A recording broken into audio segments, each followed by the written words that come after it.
ายดีพี่น้องสวัสดีค่ะพี่น้องจ๋ามื้อนี้ก็มาพบพ่อกับช่องสาวตุ๊กชาแนลอีกคือเก่าเด้อมามื้อนี้มาพบกันในช่วงเวลาประมาณ2 ทุ่มกว่าๆเด้อพี่น้องเพิ่งจะพากันกินข้าวกินน้ำแล้วเนาะพี่น้องเนาะและเมนูของมื้อนี้นั่นก็คือปิ้งซีดหรือปิ้งเนื้อเนาะพี่น้องเนาะทางคุณแม่พี่น้องได้ยังกินเนาะพี่น้องถามว่าได้ยังกินก็สวยเม่นเนาะเว้าจานำสตูกเนี่ยเด้อมาอัปเดตอากาศกันพี่น้องอากาศอยู่ที่บ้านของสตูกมื้อนี้ค่อนข้างเงียบเนาะพี่น้องเนาะตอนนี้เป็นเวลาประมาณ2 ทุ่มกว่าๆแล้วพี่น้องอากาศเงียบเด้เย็นก็บ่เย็นแฮงปานใดเนาะพี่น้องเนาะลมก็บ่มีแล้วพี่น้องแบบว่าอากาศพอดีอยู่พี่น้องบ่ร้อนบ่หนาวเนาะพี่น้องเนาะเบิ่งท่าทางคือสิเบิดแล้วหรือเปล่าฤดูหนาวเนาะพี่น้องเนาะก็คือว่าแหละบ่สามารถคาดเดาอีหยังได้เนาะพี่น้องเนาะอากาศช่วงนี้แปรปรวนตลอดเลยพี่น้องเจ้าหน่อยก็ร้อนเจ้าหน่อยก็หนาวเนาะพี่น้องเนาะเดี๋ยวก็ลมมาอีกแล้วเนาะพี่น้องบ่สามารถคาดเดาอีหยังได้เลยเนาะพี่น้องเนาะมาพี่น้องเฮาก็คือเก่าคือเดิมนั่นแหละพี่น้องมาติดตามความเคลื่อนไหวของน้องธิดาราวศรีวิไลคือเก่าเนาะพี่น้องเนาะคือมื้อนี้ก็คือน้องธิดาราวก็มาฮอดบ้านเป็นที่เรียบร้อยแล้วพี่น้องมาฮอดสปป.ลาวเป็นที่เรียบร้อยแล้วพี่น้องเดินทางจากประเทศไทยมุ่งหน้ามาที่ประเทศลาวอยู่ที่เซโนบ้านเกิดของน้องธิดาราวศรีวิไลเนาะพี่น้องเนาะซึ่งในการมาในครั้งนี้ก็สร้างความตื่นเต้นให้กับชาวบ้านสร้างความตื่นเต้นให้กับเด็กๆอยู่ที่บ้านโพนย่านางเนาะพี่น้องเนาะคือแบบว่าโอ้ยพี่น้องเด็กน้อยน่ะบ่แม่นพากันโดดโรงเรียนมาเพื่อมารับน้องธิดาราวศรีวิไลของเฮาบ่น้องคือแบบว่าแต่ละคนก็ตื่นเต้นดีใจพี่น้องดีใจคือจังว่าแบบว่าอันรอคอยเนาะพี่น้องเนาะรอคอยกันเพื่อนฮักคนที่ฮักน่ะกลับมายามบ้านเนาะพี่น้องเนาะพอฮู้ข่าวหรือว่ามาเซอร์ไพรส์เนาะพี่น้องเนาะถ้ามารอบนี้น่ะทางพ่อครูน่ะน่าจะพาน้องธิดาราวน่ะมาเซอร์ไพรส์คนอยู่ทางบ้านเนาะพี่น้องเนาะเพราะว่าแต่ละคนก็ค่อนข้างตื่นเต้นพี่น้องเด็กน้อยแต่ละคนพากันมาต้อนรับธิดาน้อยเนาะพี่น้องเนาะมาต้อนรับเพื่อนมาต้อนรับหมู่เนาะพี่น้องเนาะต่างคนต่างตื่นเต้นพี่น้องเป็นบรรยากาศที่อบอุ่นแล้วก็ดีใจแทนเด็กๆเนาะพี่น้องเนาะที่น้องธิดาราวน่ะมาเยี่ยมบ้านเนาะพี่น้องเนาะต่างคนต่างตื่นเต้นพี่น้องเล่นนำรถว่าซั่นพี่น้องเบิ่งแต่ละคนเนาะพี่น้องเนาะยังใส่ชุดนักเรียนอยู่เลยพี่น้องน่าจะโตโรงเรียนมาเยี่ยมมันลัดน้องธิดาราวหรือเปล่าเนาะพี่น้องเนาะเห็นแล้วก็ภาพบรรยากาศอบอุ่นหัวใจแฮงเนาะพี่น้องเนาะป้าพี่น้องเดี๋ยวเราไปชมคลิปนี้ไปนำกันเนาะพี่น้องเนาะหมอปัญหาเอ้ยมาลูก ปัญหาเอ้ยหมอไปเร็วเร็วว่าถ่ายธิดาเล่าค่ะเห็นรถมาลูกว่าธิดาเล่ากลับบ้านแล่นออกจากโรงเรียนนำมาเลย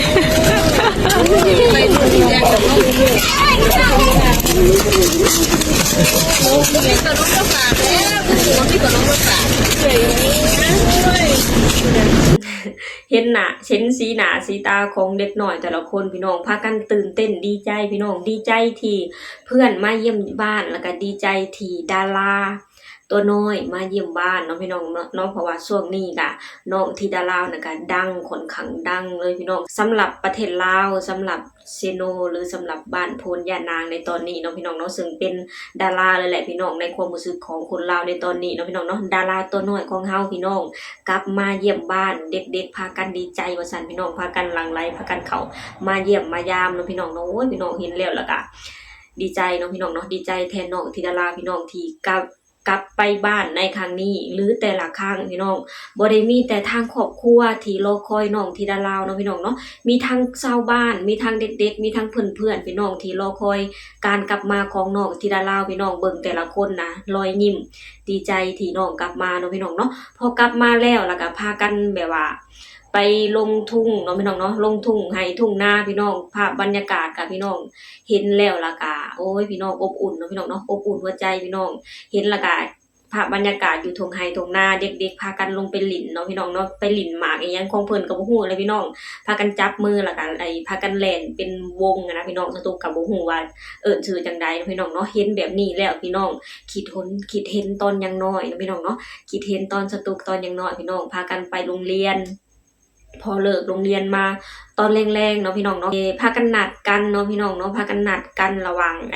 เพื่อนหมู่เพื่อนนั่นแหละพี่น้องพากันนัดแล้วก็พากันลงไปเลี้ยงงัวเลี้ยงควายแล้วก็พอเลี้ยงงัวเลี้ยงควายก็กินหญ้าไปพี่น้องทางสตุกแล้วก็ทางเพื่อนๆแล้วก็พากันลิ้นเนาะพี่น้องเนาะลิ้นหลายอย่างพี่น้องน่าจะลิ้นหมากเต้นย่าง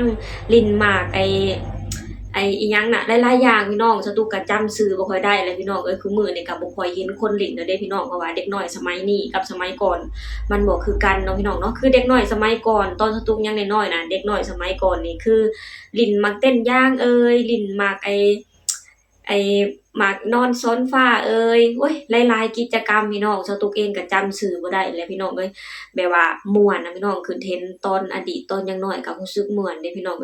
รู้สึกม่วนอย่างที่แท้จริงพี่น้องยามเลิกโรงเรียนมาก็พากันมาเล่นเนาะมาชวนกันเล่นนั่นเล่นนี่น่ะมันมีความสุขพี่น้อง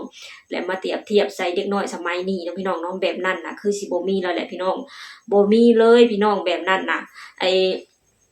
อย่าไปคิดนะว่าเด็กน้อยสมัยนี้นะเขาจะมาหลินมาเต้นย่างบ่หรือว่ามาหลินคือสมัยตอนที่จะตุกยังน้อยๆนะบ่มีแล้วพี่น้องเด็กน้อยสมัยนี้โทรศัพท์พี่น้องโทรศัพท์คนละหน่วยคนละเครื่องเนาะพี่น้องเนาะเลิกมาจากโรงเรียนก็ก้มหน้าใส่โทรศัพท์อย่างเดียวเนาะพี่น้องเนาะคือลูกของสตุกนะทุกมื้อนี่นะเล่นแต่โทรศัพท์พี่น้องแต่ว่ายามเวียกยามงานเพิ่นก็เฮ็ดอยู่พี่น้องก็คือแบบว่าเพิ่นเล่นเป็นเวลาเนาะพี่น้องเนาะยามเลิกมาแต่โรงเรียนก็คือเพิ่นจะเฮ็ดเวียกของเพิ่นแล้วเรียบร้อยแล้วช่วยพ่อช่วยแม่เฮ็ดเวียกแล้วก็พ่อช่วยเฮ็ดเวียกของเจ้าของแล้วก็มาเอาน้องช่วยพ่อช่วยแม่เนาะพี่น้องเนาะเพิ่นจะเล่นเป็นช่วงพี่น้องจะเล่นเป็นช่วงแต่ตอนที่เฮ็ดเวียกแล้วก็กินข้าวแล้วก็ก่อนเข้านอนเนาะพี่น้องเพิ่นจะเล่นนะพี่น้องคือแบบว่าสตุกเบิ่งก็เพิ่นก็บ่ได้ค่อยเล่นหนักปานใดเนาะเพราะว่าสตุกบอกเพิ่นว่าถ้าหากว่าอยากเล่นโทรศัพท์น่ะเล่นได้แต่ว่าเล่นให้เป็นเวลาเนาะพี่น้องอันนี้ก็คือเด็กน้อยสมัยนี้เนาะพี่น้องเนาะถ้าหากว่าไปเทียบใส่สมัยก่อนกับตอนนี้น่ะต่างกันเลยพี่น้องเด็กน้อยสมัยนี้กับโทรศัพท์แต่ว่าเด็กน้อยสมัยก่อนน่ะคือเล่นกิจกรรมนู่นนี่นั่นเนาะพี่น้องเนาะมันก็ม่วนเนาะพี่น้องแต่ว่าให้สตุกเปรียบเทียบว่ามัก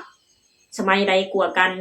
ระหว่างสมัยนี้เล่นโทรศัพท์กับสมัยก่อนเล่นกิจกรรมนู่นนี่นั่นน่ะสตุกมักสมัยก่อนมากกว่าพี่น้องเพราะว่ามันมีความสุขเนาะพี่น้องเนาะและพี่น้องมาเห็นคลิปที่ทางน้องธิดาลาวแล้วก็ทางเพื่อนเพิ่นลงไปเล่นกิจกร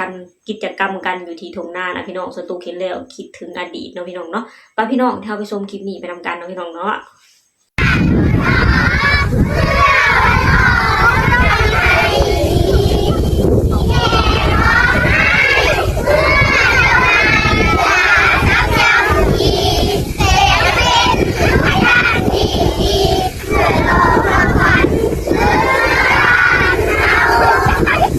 พี่น้อง